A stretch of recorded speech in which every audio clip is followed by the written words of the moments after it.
দর্শক শুনছিলেন mercantile bank সংবাদ শিরোনাম, এবার বিস্তারিত।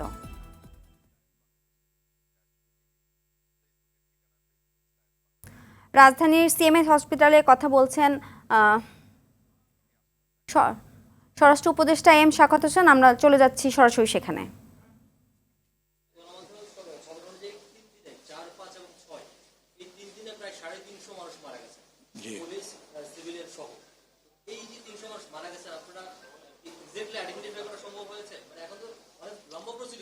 শোনেন, আপনি কোন কোন কোন চ্যানেল? যমুনা টেলিভিশন। আমি কালকে একটা কথা বলেছি, সেজন্য আমি অত্যন্ত দুঃখিত। আমার রাগের মাথায় বলছি যে আবার চাটুকারি করবেন, বন্ধ করে দেবো। এটা আমার কাজ না। হ্যাঁ, অ্যাকসেপ্ট যমুনা টেলিভিশন, সবার সামনে বলতেছি। যমুনা টেলিভিশন কিছু দেখাচ্ছিল, তারপর দেখলাম বন্ধ হয়ে গেছে। তো এটা ভবিষ্যতে আমি আশা করি আমরা থাকি না থাকি, যারা পলিটিক্স করবেন তারা যদি এটা করেন, তাহলে আপনাদের যারা মিডিয়া, আপনারা স্ট্রাইকে চলে যাবেন। কি আছে, 1 মাস না খেয়ে থাকলে মরে তো যাবেন না। আমি তাই ভাবছিলাম যে যমুনা টিভি দেখাচ্ছে, বাকিরা কম্পিটিশনে দেখাবে। দেখালে অন্তত মানুষ দেখতে পারতো যে কি কি ভয়ঙ্কর। আমরা ইউটিউবে দেখছি, তখন ইউটিউবে দেখলাম। তো আমি কালকে যে কথাটা বললাম, এই জন্য আমি আমি আমি কোনো মিডিয়াকে বন্ধ করা আমি মোটেও পক্ষপাতী না। আমি সব মিডিয়াতে গেছি, প্রত্যেকে চিনি। আমি টক শোতে গেছি, কত। জি, ডেফিনেটলি। না হলে আমরা এখানে কি জন্য আছি? কমিটি না, শুধু কমিটি না, আন্তর্জাতিক পর্যায়েও আমাদের সাহায্য চাইতে হবে যে এই ঘটনাটা কেন ঘটলো বাংলাদেশে। আমি তো অলরেডি রেকমেন্ড করেছি, আবার যখন নেক্সট মিটিং হবে সেখানে জোরালোভাবে আমি বলবো যে এটা কমিটি করা হোক। কিভাবে, কারা হুকুমদাতা, কেন হয়েছিল। ক্ষমতাচ্যুতরা কিন্তু আবার সংগঠিত হওয়ার চেষ্টা করছে, আমরা দেখছি বিভিন্ন জায়গায়। এবং তারা কিন্তু আমি জানি না রোগ জড়ো করুক আর যাই করুক, আমি আপনাদের কাছে অনুরোধ করি এমন কিছু করবেন না যে আপনাদের জীবন বিপন্ন হয়। কারণ এদেশের পাবলিক এখনো আপনাদেরকে গ্রহণ করতে আসেনি। আমি বরং মনে করি আপনারা আপনাদের পার্টি রিঅর্গানাইজ করেন। এই পার্টির অনেক অবদান আছে বাংলাদেশে, এটা আমরা ডিনাই করতে পারি না। পার্টিকে রিঅর্গানাইজ করেন, একটা পলিটিক্যাল পার্টির মতো যেভাবে থাকে। ইলেকশন আসলে ইলেকশন কন্টেস্ট করবেন, জনগণ ভোট দিলে ভোটে যাবেন। এই এই এই এই এই কি বলে, এই স্বপ্নটা যদি আপনারা দেখেন, তাহলে কি করবেন আপনারা এই দেশকে আরেকজনের হাতে তুলে দেবেন। তাহলে কি আপনারা বা আপনাদের পূর্বপুরুষরা, আমাদের পূর্বপুরুষরা, আমরা এখানে অত সিনিয়র কেউ নেই। আমরা যে মুক্তিযুদ্ধ করলাম, মারা গেল 30 লক্ষ লোক মারা গেল, সেই 30 লক্ষ লোকের উপরে দাঁড়ায় আপনি দেশকে আরেকজনের হাতে তুলে দেবেন। আমি খালি অনুরোধ করি যে আর যা করেন এটা করবেন না। এবং আর কিছু বলতে চাই না, এদেশের লোক এত তাড়াতাড়ি ভুলে নাই। সময় দেন, হয়তো ভুলে যাবে, কিন্তু এত তাড়াতাড়ি ভুলে নাই। কারণ যাকে ধরছিলেন নেতা, সেই নেতারা এখন পালিয়ে বেড়াচ্ছে। যাকে ধরছে সেই নেতাকে আমরা বাঁচাতে পারছি না। অনেক নেতাকে অনেকে বাঁচিয়েছে, আমরা জানি কে কোথায় আছে। কিন্তু ওটা না করে আপনারা বরং পার্টিকে, এটা অনেক বড় পার্টি এবং I have lot of respect for Awami League. এটা যেটা বললাম যে এটা এই দেশের প্রধান পার্টি একরকম। এক সময় আমাদের মতো বাঙালিদের ভরসার জায়গা ছিল এই পার্টি। বাংলাদেশের 52 আন্দোলন, 69 গণ আন্দোলন, স্বাধীনতা, এটা পার্সোনাল কোনো কারণে নষ্ট করবেন না। এটা জাতীয় সম্পদ। আপনারা আসুন, যারা রেগুলার করতে চান। এখানে মারামারি কোনো লাভ নেই। আরও কিছু লোকের মৃত্যু আমরা চাই না। অলরেডি 400 থেকে 500, তারও বেশি মারা গেছে উভয় পক্ষে। পুলিশের এই অবস্থা হয়েছে, আনসারের এই অবস্থা হয়েছে।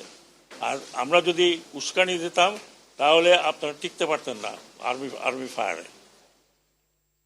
আমরা আর্মিকে মানা করেছি যে ডোন্ট ওপেন ফায়ার। কারণ কাকে মারবেন আপনি? আমরা এই পুলিশকে দিয়ে কাকে মারিয়েছেন? পুলিশকে দিয়ে মারিয়েছেন আপনার সন্তানকে। আপনার সন্তান না হয় একজন পুলিশের যে সদস্য কি বললেন যে স্যার কটা গুলি লাগে একটা ছেলেকে, তার ছেলের লাশ। এটা করবেন না। অনুরোধ করছি, প্ররোচনায় আসেন না। ব্যক্তিগত স্বার্থে আপনারা এত বড় একটা দলকে নষ্ট করেন না। এটা আমাদের প্রাইড ছিল, বঙ্গবন্ধুর স্বপ্ন ছিল। নষ্ট করবেন না, এটা আপনার নষ্ট করার কোনো অধিকার নাই। এটা বাংলাদেশের সম্পত্তি। দর্শক, দেখছিলাম সিএমএইচ থেকে স্বরাষ্ট্র উপদেষ্টার বক্তব্যের অংশবিশেষ। দাবি পূরণের আশ্বাসে কর্মবিরতি প্রত্যাহার করে আজ থেকে কাজে যোগদান করবে পুলিশ সদস্যরা। রোববার অন্তর্বর্তী সরকারের স্বরাষ্ট্র উপদেষ্টা অবসরপ্রাপ্ত ব্রিগেডিয়ার জেনারেল এম সাখাওয়াত হোসেনের সঙ্গে বৈঠকের পর কর্মবিরতি প্রত্যাহারের ঘোষণা দেয় 11 দফা দাবিতে আন্দোলনরত পুলিশ সদস্যরা। ওই বৈঠকে পুলিশের ইউনিফর্ম ও লোগোয় পরিবর্তন আনারও সিদ্ধান্ত হয়। সম্প্রতি শিক্ষার্থীদের আন্দোলনকে কেন্দ্র করে বেশ কয়েকজন পুলিশ সদস্য নিহত ও আহত হয়েছেন। পাশাপাশি দেশের 450টি থানায় হামলা করে দুর্বৃত্তরা। এরপর থেকেই কর্মবিরতি পালন করছেন পুলিশ সদস্যরা।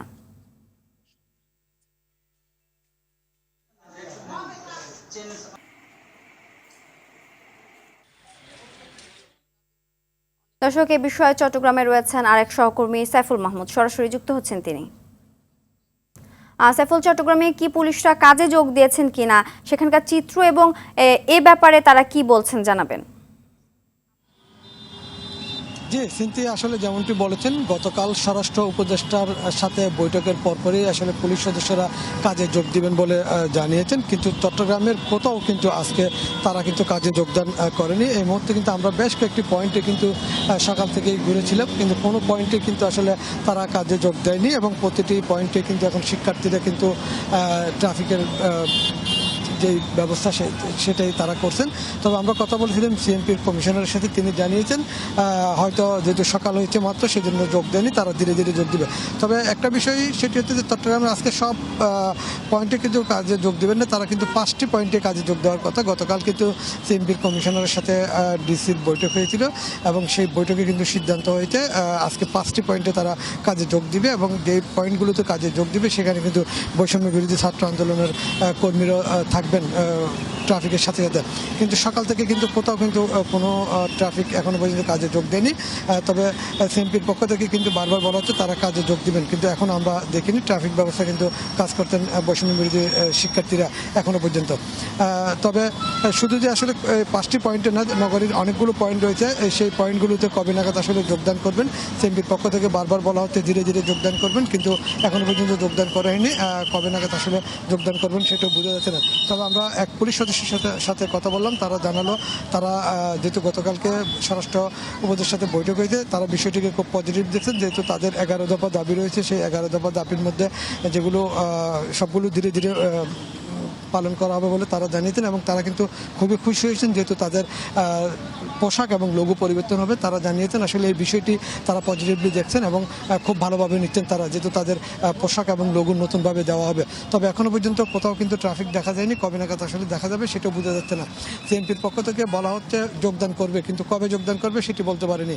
এই ছিল আমার কাছে ট্রাফিক ব্যবস্থা নিয়ে সর্বশেষ তথ্য। ধন্যবাদ। সম্প্রতি সংখ্যালঘু সম্প্রদায়ের বাড়িঘর, ব্যবসা প্রতিষ্ঠান ও উপাসনালয়ে হামলার বিষয়ে বিস্তারিত জানতে আজ দেশের সংখ্যালঘু সম্প্রদায়ের প্রতিনিধিদের সঙ্গে বৈঠকে বসবেন প্রধান উপদেষ্টা ডক্টর মোহাম্মদ ইউনূস। রোববার পররাষ্ট্র মন্ত্রণালয়ের গণমাধ্যমের সাথে মতবিনিময় সভায় এ কথা জানিয়েছেন পররাষ্ট্র উপদেষ্টা মোহাম্মদ তৌহিদ হোসেন। রাজনৈতিক পট পরিবর্তনের সাথে সাথে দেশের বিভিন্ন স্থানে সংখ্যালঘুদের উপর হামলার ঘটনা ঘটে। এর সুনির্দিষ্ট কারণ অনুসন্ধান, বিস্তারিত জানা ও সমাধানের উপায় খোঁজার লক্ষ্যে এই বৈঠক বলে জানিয়েছে সংশ্লিষ্টরা।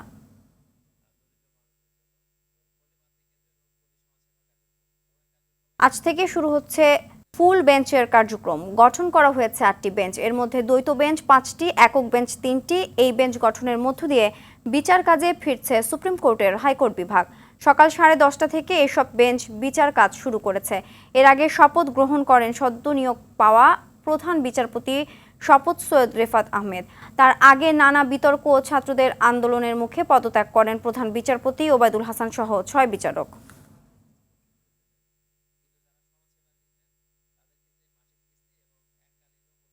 দর্শক, এ বিষয়ে হাইকোর্টে রয়েছেন সহকর্মী অধরা ইয়াসমিন, সরাসরি যুক্ত হচ্ছেন তিনি। অধরা, হাইকোর্টে কি বিচার কাজ শুরু হয়েছে কিনা, সাধারণ মানুষ কি আইনি সেবা পাচ্ছেন কিনা জানাবেন। সিনথিয়া, যেমনটি বলছিলেন যে গতকাল বিচারপতি কিন্তু শপথ গ্রহণ শেষে প্রধান বিচারপতি সরাসরি সুপ্রিম কোর্টে তার যে নিজ কার্যালয় আছে, নিজ দপ্তর রয়েছেন, সেখানে আসেন এবং সাংবাদিকদের সাথে মতবিনিময় করেন। আর কালকে ঠিক সন্ধ্যার দিকে একটা হাইকোর্টের ওয়েবসাইটে একটা নির্দেশনা জারি করেন, যেটি প্রধান বিচারপতির দেওয়া, যে আজকে সকাল 10টা থেকে হাইকোর্ট বিভাগের কার্যক্রম শুরু হবে। তো যেহেতু হাইকোর্ট বিভাগের কার্যক্রম আজকে থেকে শুরু হবে সীমিত আকারে, সেহেতু কিন্তু কিছুটা আইনি সেবা সাধারণ জনগণ পাবেন। কিন্তু আজকে যেহেতু প্রধান বিচারপতি সৈয়দ রেফাত আহমেদের রীতি অনুযায়ী একটা সংবর্ধনা রয়েছে, যেটা হাইকোর্ট বার থেকে শুরু করে সবাই যে সংবর্ধনাটা দিবেন, অ্যাটর্নি জেনারেল অফিস থেকে শুরু করে, তো সেই সংবর্ধনার পরে আসলে জানা যাবে যে পরবর্তীতে যে আপিল বিভাগের বিচার কাজ কবে শুরু হতে যাচ্ছে এবং কোন কোর্ট কিভাবে বসবেন। আমি একটু জানিয়ে রাখি সিনথিয়া, যে আজকে থেকে যে বেঞ্চটা হাইকোর্টে বসছেন সেটা 8 বিচারপতির এক বেঞ্চ বসছেন। সেটা হচ্ছে এমন যে 5টা দ্বৈত বেঞ্চ বসছেন এবং 3টি একক বিচারপতির বেঞ্চ বসতে যাচ্ছেন। তো সেইটার যে নির্দেশনা সেটা গতকাল ওয়েবসাইটে প্রকাশ হয়ে গেছে এবং তার পরবর্তীতে আমরাও জানতে পারি। আর আজকের যে বাকি যে বিষয়টা রয়েছে, যে প্রধান বিচারপতি পরবর্তীতে কি নির্দেশনা দেবেন, সেটার জন্য আসলে সবাই অপেক্ষা করছি যে তার সংবর্ধনার পরেই আসলে সেগুলো জানা যাবে। তার মধ্যে চিন্তা আমি আপনাকে একটু জানিয়ে রাখি যে আজকে কিন্তু প্রধান বিচারপতি স্মৃতিসৌধ, সাভারে যে স্মৃতিসৌধ রয়েছে সেটা এবং শহীদ মিনার, এই দুটো জায়গা কিন্তু তিনি পরিদর্শন করবেন, নিজে যাবেন, যেটা গতকাল যাওয়ার কথা থাকলেও তিনি দাপ্তরিক কাজের কারণে যেতে পারেননি। আমি যেমনটা আপনাকে বললাম যে আজকে যে বেঞ্চ বসবেন সেই নির্দেশনা কিন্তু গতকালই এসেছে, তো বিভিন্ন কাজে তিনি যেতে পারেন, তো আজকে সেটা যাবেন। আর আজকে হাইকোর্ট বিভাগে যে বিচার কাজ 10টা থেকে শুরু হওয়ার কথা, সেটা যথাসময়ে শুরু হবে বলেও আমরা জানতে পেরেছি। এবং আমার যেটা মনে হচ্ছে যে আইনি সেবার কথা আপনি বলছিলেন বারবারই, সেই আইনি সেবাটাও সাধারণ জনগণ আজকের হাইকোর্ট বিভাগ বসলে এবং দ্রুতই আশা করা যাচ্ছে যে আপিল বিভাগ যখন তার কার্যক্রম শুরু করবে, তার মাধ্যমে সাধারণ জনগণ সেই আইনি সেবা, আইনি সুবিধাটা পাবেন। তো সিনথিয়া, এই ছিল হাইকোর্ট থেকে আমার কাছে এই আইনি সেবা নিয়ে সাধারণ জনগণ কতটুকু আইনি সেবা পাবেন এবং বিচার কাজ কবে নাগাদ শুরু হচ্ছে সেটা নিয়ে সর্বশেষ। ধন্যবাদ। এদিকে সাভার জাতীয় স্মৃতিসৌধে মহান মুক্তিযুদ্ধের বীর শহীদদের শ্রদ্ধা জানিয়েছেন নবনিযুক্ত প্রধান বিচারপতি সৈয়দ রেফাত আহমেদ। সকাল 7:15টায় জাতীয় স্মৃতিসৌধের শহীদ বেদিতে ফুল দিয়ে শ্রদ্ধা জানান তিনি। এ সময় হাইকোর্ট ও আপিল বিভাগের সব বিচারপতিরা তার সঙ্গে উপস্থিত ছিলেন।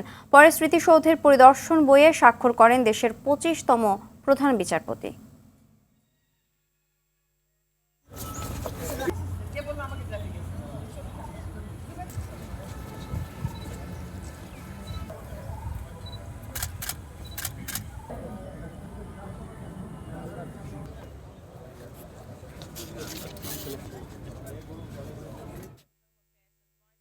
সেতু ভবনের গাড়িতে আগুন, ভাঙচুর ও লুটপাট চালিয়েছিল কারা?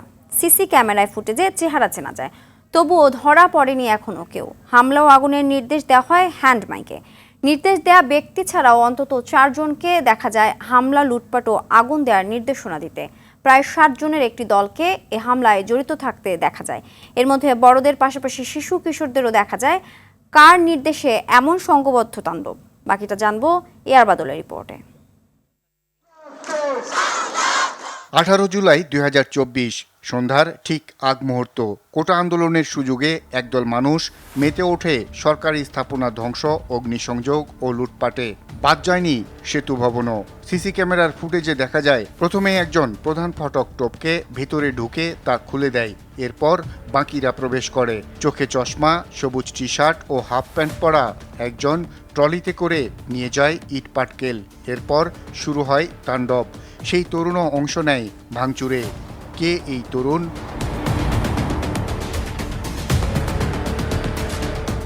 এই ধ্বংসযজ্ঞে নেতৃত্ব দিতে দেখা যায় কালো প্যান্ট ও সাদা ফতুয়া পরা এক ব্যক্তিকে।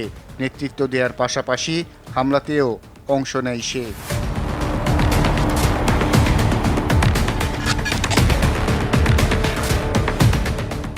পরনে জিন্স প্যান্ট, বোতাম খোলা, লাল শার্ট, চোখে চশমা এমন তরুণকেও দাপিয়ে বেড়াতে দেখা যায়।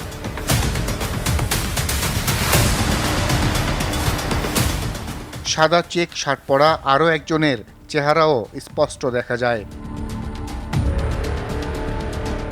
হামলাকারীদের কারো কারো পিঠে বিশেষ ব্যাগ ছিল, চেনা যায় চেহারাও। অগ্নিসংযোগ ও ধ্বংসযজ্ঞ চালাতে হ্যান্ডমাইকে হামলাকারীদের একজনকে নির্দেশ দিতে দেখা যায়।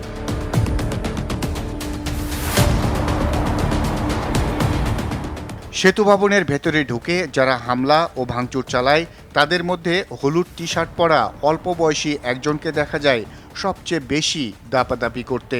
বাইরে ভাঙচুরের পাশাপাশি ভবনের রিসিপশনে চালানো তাণ্ডবে অংশ নেয় সে। সিসি ক্যামেরা ভাঙার চেষ্টা করে ছেলেটি।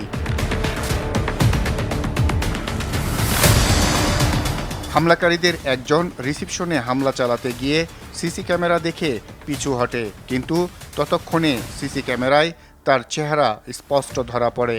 এদের সাথে আইডি কার্ড ঝুলানো একজনকে দেখা যায় নেতৃত্ব দিতে। এ সময় কয়েকজনের চেহারাও স্পষ্ট দেখা যায়।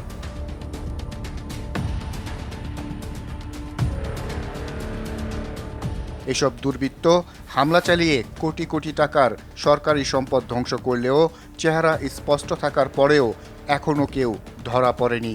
এরা কারা, কোন এলাকায় থাকে? নিশ্চয়ই কারো সন্তান, কারো প্রতিবেশী। এদের তথ্য পেলে আইন নিজের হাতে তুলে না নিয়ে সেনাবাহিনীর হাতে তুলে দেওয়ার পরামর্শ দেয়া হয়েছে। আর বাদল, RTV, ঢাকা। দরিদ্রতার সঙ্গে সংগ্রাম করে পড়াশোনা শেষ করেছিলেন শরীয়তপুরের দুলাল মাহমুদ। ঢাকায় একটি বেসরকারি ব্যাংকে করতেন চাকরি। 2 শিশু, স্ত্রী আর মা বাবাকে নিয়ে সুখে কাটছিল জীবন।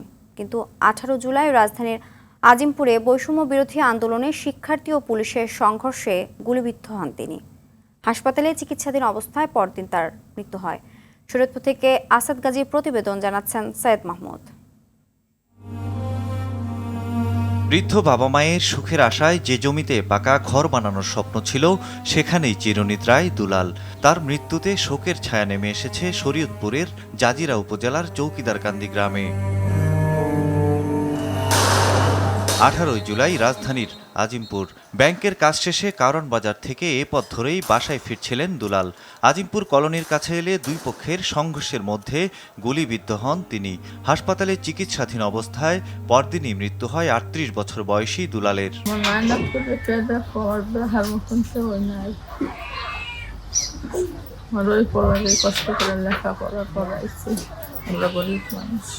স্বজন ও প্রতিবেশীরা জানান, পড়াশোনার খরচ জোগাতে দুলাল একসময় ভ্যান চালাতেন, ছিলেন কৃষকও। দুবেলা পেট ভরে খেতে ছিলেন লজিং। 13 বছর আগে ব্যাংকে চাকরি হবার পর থেকে সচ্ছলতা আসে পরিবারে, তবে সেই সুখের সংসার এখন আর নেই। আমাকে এই ধরনের কোনো পরিস্থিতি নাই। আমার বাড়ি বেটা বাড়ি আমরা দেখুন, আমরা হলো কৃষক, ভ্যান চালাইয়া খাই। আমাকে দেখার কোনো আমাকে কোনো কেউ জান যে সরকার যদি একটু দয়া করে হ্যাগোর দিকে বাচ্চা দুটা দিয়ে আর বাপ মা নিতে চাইতো। আমার শ্বশুর শাশুড়ি সেবা যত্ন নিত, সে ওষুধ পানি কিনে দিত। এখন তারা দেশে এসে বসে, তাদের ওষুধ পানি কেনার জন্য আমার কোনো টপিক নাই। খুব ভালো ছেলে ছিল, খুব কারোর সাথে কোনো ছিল না, দন্তাস ছিল না। দুলাল হত্যার বিচার হবে, সরকারি সহযোগিতায় পরিবারে আসবে সমৃদ্ধি, এমনটাই চাওয়া এলাকাবাসীর। সৈয়দ মাহমুদ, RTV। আন্তর্জাতিক সংবাদ। আসন্ন মার্কিন প্রেসিডেন্ট নির্বাচনকে সামনে রেখে ব্যাপক প্রচারণায় ব্যস্ত সময় পার করছেন ডেমোক্র্যাট ও রিপাবলিকান প্রার্থীরা। রিপাবলিকান প্রতিদ্বন্দ্বী ডোনাল্ড ট্রাম্পকে ঠেকানোর চেষ্টায় জোর প্রচেষ্টা চালাচ্ছেন ডেমোক্র্যাট প্রার্থী কমলা হ্যারিস। দমে নেই ট্রাম্পও, তবে এবার অভিযোগ উঠেছে ট্রাম্পের নীতি নকল করেছেন কমলা। রোববার এপির খবরে বলা হয়েছে, পরিষেবা কর্মীদের টিপসের বিষয়ে ট্রাম্পের নো ট্যাক্স নীতি নকল করেছেন কমলা হ্যারিস। জুন মাসে তার নিজ শহরের এক সমাবেশে এ প্রতিশ্রুতি দিয়েছেন বলে জানান ট্রাম্প। এদিকে প্রচারণা ছাড়াই 3 প্রতিদ্বন্দ্বিতাপূর্ণ অঙ্গরাজ্য উইসকনসিন, পেনসিলভানিয়া ও মিশিগানে এগিয়ে কমলা হ্যারিস। এক জরিপ বলছে, অঙ্গরাজ্যগুলোয় ডোনাল্ড ট্রাম্পকে 4 পয়েন্ট পেছনে ফেলেছেন হ্যারিস।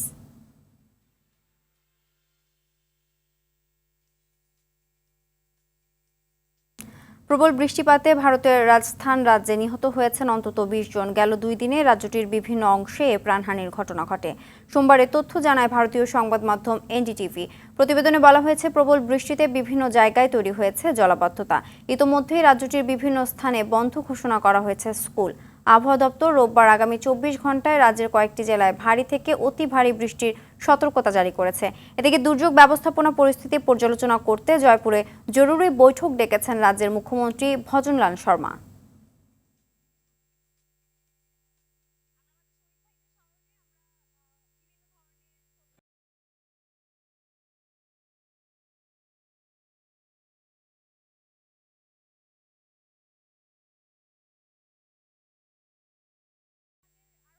গাজায় স্থায়ী যুদ্ধবিরতি কার্যকর করতে মধ্যস্থকারী যুক্তরাষ্ট্র, কাতার ও মিশরকে আহ্বান জানিয়েছে হামাস। 3 ধাপে যুদ্ধবিরতি কার্যকর করার মার্কিন পরিকল্পনায় সায় দিলেও জুন-জুলাইতে গাজা উপত্যকায় হামলা তীব্রতর করে ইসরায়েল। ইসরায়েলি নৃশংস হামলায় এখন পর্যন্ত প্রতি 100 মানুষের মধ্যে প্রায় 2 জন নিহত হয়েছে বলে জানিয়েছে ফিলিস্তিন পরিসংখ্যান ব্যুরো। এদিকে গেল 24 ঘন্টায় গাজায় ইসরায়েলি হামলায় অন্তত 22 জন নিহত হয়েছে। সংবাদ মাধ্যম আল জাজিরা এ তথ্য জানিয়েছে। এ নিয়ে উপত্যকাটিতে নিহতের সংখ্যা 40,000-এর কাছাকাছি পৌঁছেছে। এছাড়া খান ইউনিসে ইসরায়েলি তৃতীয় সামরিক অভিযানের মুখে ভয়ে এলাকা ছেড়েছে প্রায় 75,000 মানুষ।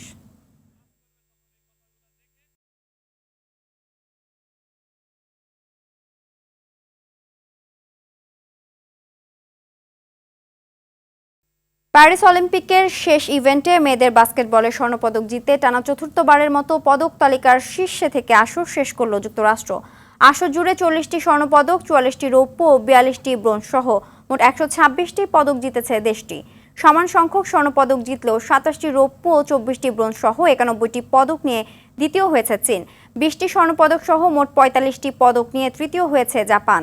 18টি স্বর্ণপদক সহ মোট 53টি পদক নিয়ে চতুর্থ হয়েছে অস্ট্রেলিয়া।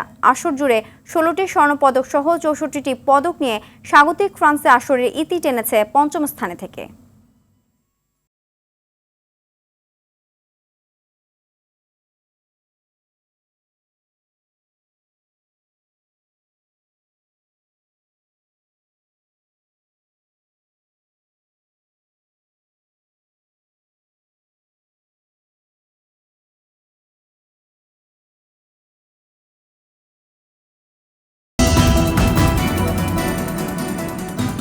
সকালে সংবাদ এ পর্যন্তই। সবশেষ সংবাদ জানতে যে কোনো মোবাইল ফোন থেকে 24141 নম্বরে ডায়াল করুন। মধ্যাহ্নের সংবাদ দুপুর 12টায় দেখার আমন্ত্রণ রইল। ধন্যবাদ সবাইকে।